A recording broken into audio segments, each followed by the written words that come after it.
1. You'll hear a student asking for advice on her accommodation. First, you have some time to look at questions 1 to 6.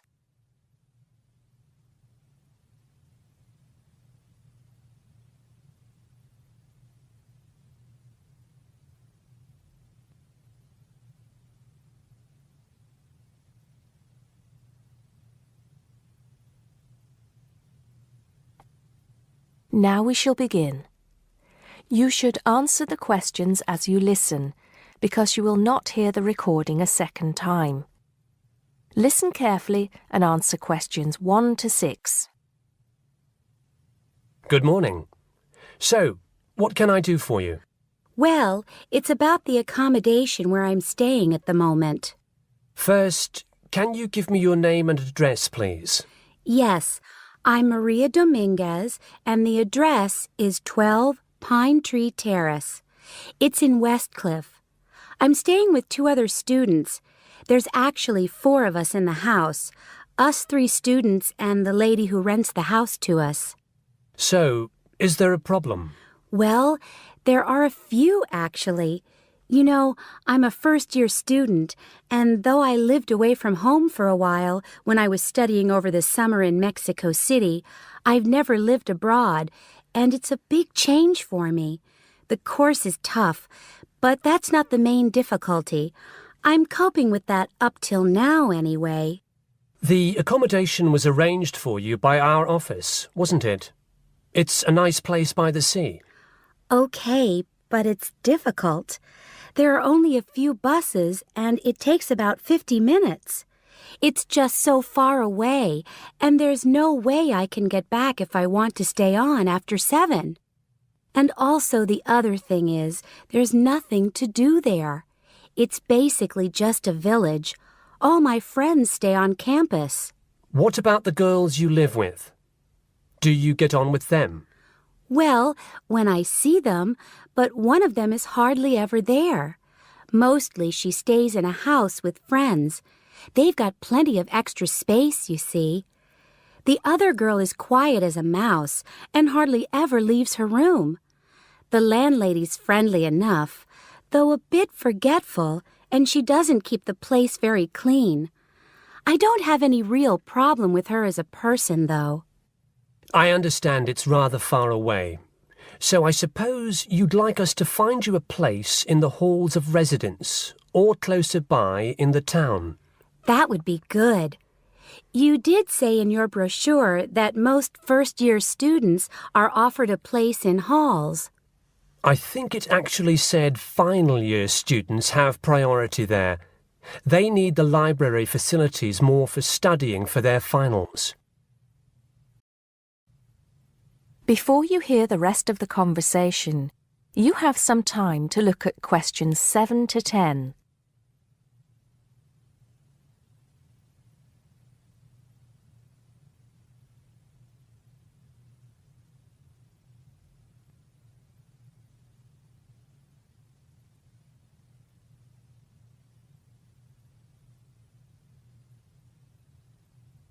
Now listen and answer questions 7 to 10. Anyway, let's see what we can do. Just a moment, I'll check what might be free.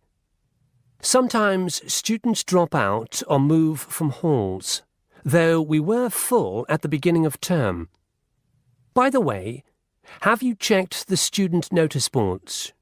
You know there's one in each of the 4 colleges, don't you? There are often requests for people to share houses, and it can be quite cheap. No, I hadn't thought of that, but it's a bit of a risk living with complete strangers. Now, I see there's a room free in Hillside College. That's the one with the tall tower, right? That's it. It's the smallest college and has a reputation for being quite fun. Oh, but it's a shared room. Would you consider that? That's going to be a problem for studying, isn't it? What if she plays music all the time, and maybe we won't have anything in common? Maria, I see you're studying history. So is this girl, Francesca. She's Italian. Well, at the moment I'm doing the General Humanities course, which includes history, but actually I'm planning to change to literature quite soon. That's not the thing, though. I really want a room on my own. Right. I'm afraid I don't see any other openings. There's nothing showing up on the computer, at least on campus. Well, if I have to stay where I am now, I'm going to find it more and more depressing. Here's one more thing we can try. The university owns several places on the Thanet Road and also by the West train station. Both of these are about a 20-minute walk down the hill. They're not the newest of buildings, but I could check for you. Can you come back tomorrow? Oh, no, that's Saturday. What about Monday? Yes, sure. I'd really appreciate it if you could do something for me. Let's hope so. That is the end of part 1. You now have half a minute to check your answers.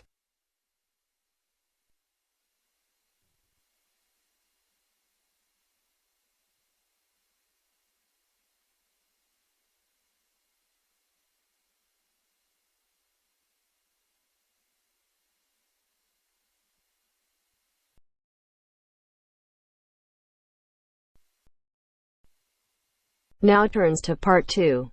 Part 2. You will hear a conversation between a travel agent and a customer. First, you have some time to look at questions 11 to 17.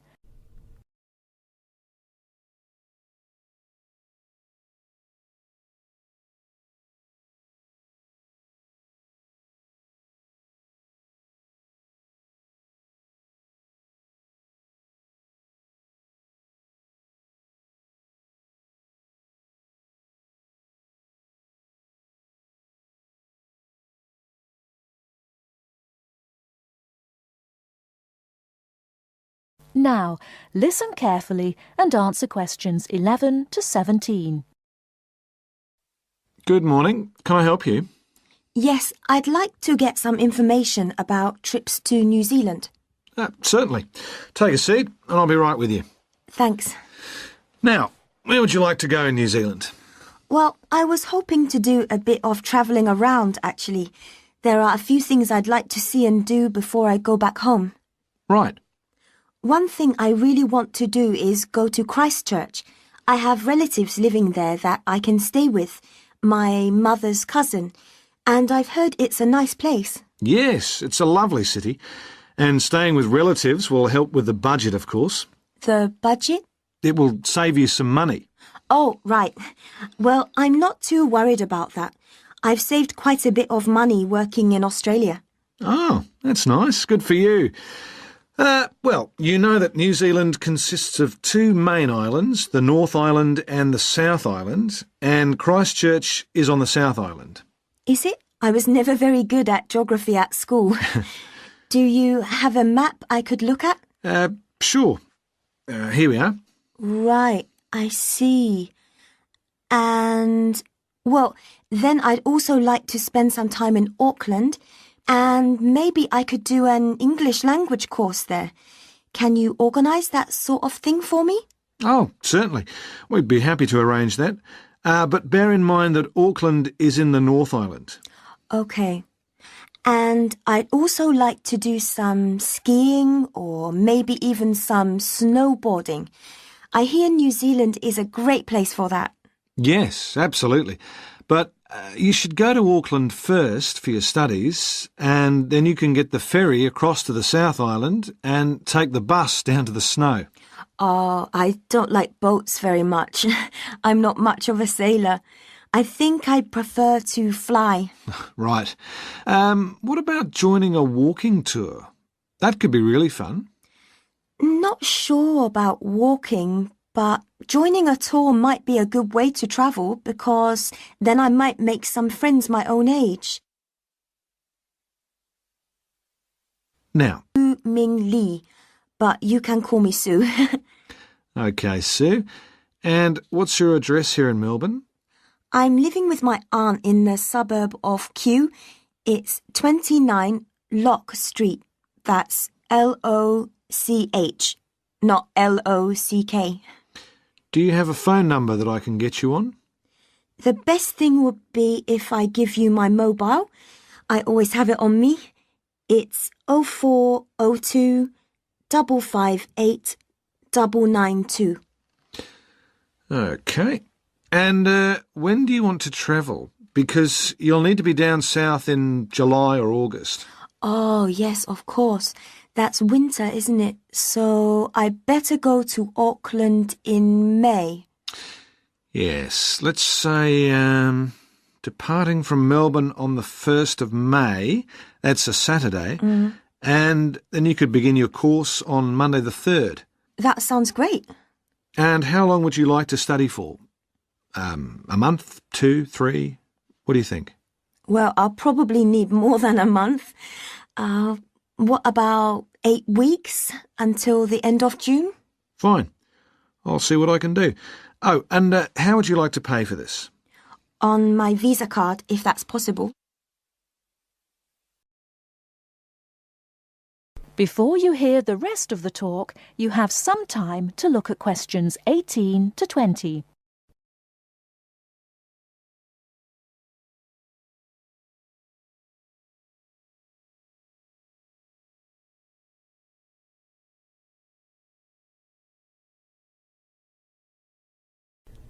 Now listen and answer questions 18 to 20. Hello, Sue. It's Angelo from Cosmos Travel here. I've booked your flight and I've found you an English college called the Harbour Language Centre. Great. Where exactly is that? Well, have you got that little map I gave you yesterday? Yes? You see where the harbour is with the 3 wharves and the water? Yes. Got that? OK, there are 2 parallel streets. Quay Street, that's Q-U-A-Y, and Customs Street. The building where the college is located is on Quay Street, opposite Prince's Wharf. Right. Got it. And what about accommodation? Well, I've booked you into a hotel for the first 3 nights, and then the accommodation officer will find you a family to live with. Good. And where's the hotel? It's a short walk from the college, on the corner of Queen Street and City Road. Which corner exactly? On the left-hand side as we're looking at the map. OK. Near the little park. Yes, that's right. And what about a good bookshop? I'm going to need to buy a dictionary and some English books. Yes, well, I believe there's a really good language bookshop on the corner of Customs Street and Queen Street. It's near the college, so that's pretty convenient. Thank you so much. You've been really helpful. That is the end of part 2. You now have half a minute to check your answers.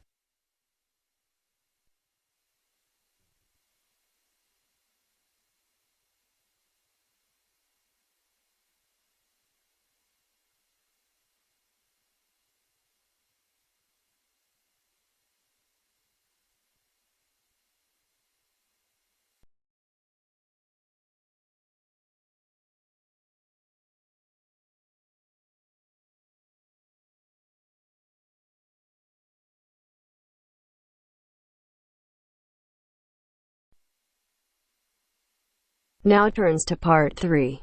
Part 3. You will hear 2 undergraduates doing a research methods course. A girl called Leela and a boy called Jake having a seminar with their tutor. Now you have some time to look at questions 21 to 24.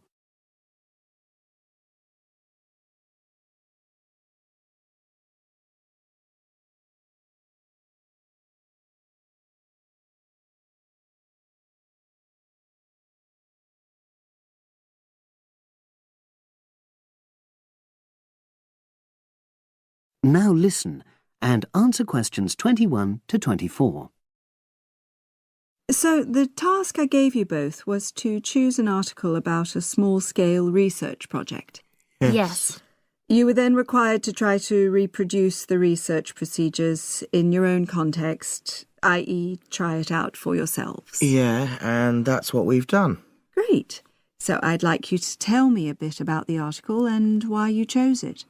Well, the article's written by 2 university lecturers who had started using crosswords to help their students revise terminology for exams. And the crosswords were designed and set on computers. And we selected the article because, well, it seemed an accessible topic, even though we weren't familiar with the technique. You know, using IT to design crosswords for higher education. That's a good reason. So these lecturers wanted to see how well this innovation was received by their students. Yes. So how did you go about reproducing the research? Well, we drew up a list of terms from one of our own modules and designed a crossword for revising these terms. Then we asked our classmates to try out the crossword and give us feedback, their opinions on how they felt about using the technique. Was it easy to find participants? It wasn't easy at first, but then we convinced them that by taking part in the research, they were actually benefiting themselves by preparing for an exam, which is coming up later this term. And it worked. Good. So how did you find out what the students thought about doing the crosswords? A questionnaire. The original article used a 2-page long questionnaire. There were lots of excellent questions on it, but the whole section on difficulties using IT is now obsolete. Old-fashioned even though it had only been written a couple of years ago. So you designed a shorter version? Yeah. Then we sent it to the 40 students by email and got 28 replies. I was taken aback by the fact that everybody we talked to thought this was a good return. I mean, the responses were well written. People had taken a lot of care, but I was really disappointed with the low numbers. Yes, an important lesson to learn for an apprentice researcher. Now you have some time to look at questions 25 to 30.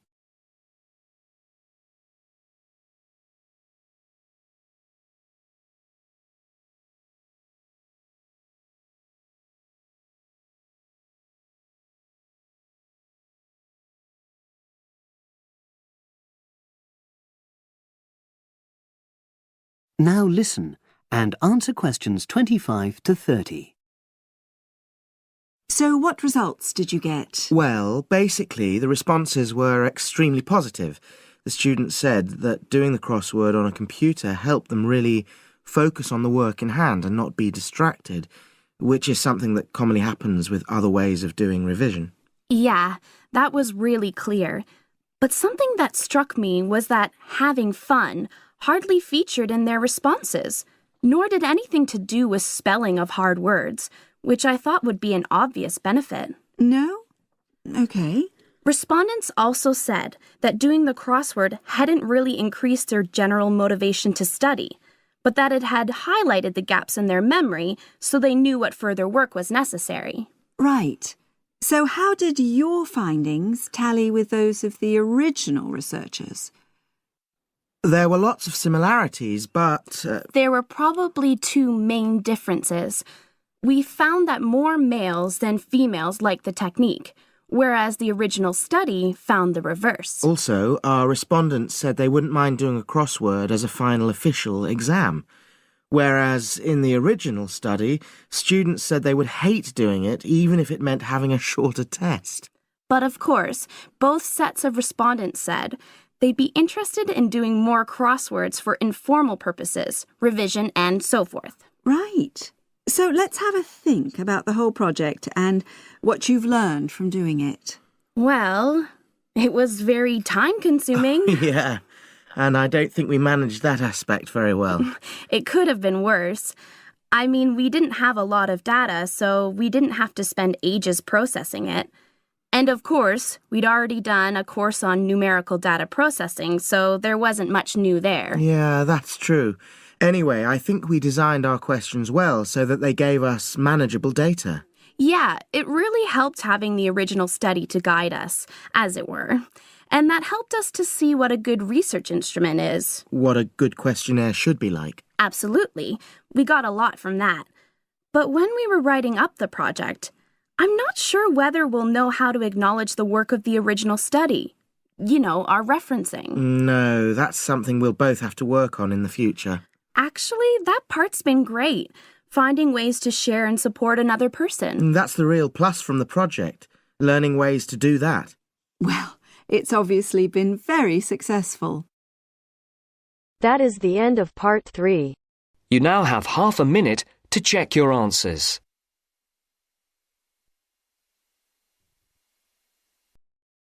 Now turns to part 4. Part 4. Listen to the continuation of the lecture about the human brain. Look at the diagram before you listen. First, you have some time to look at questions 31 to 40.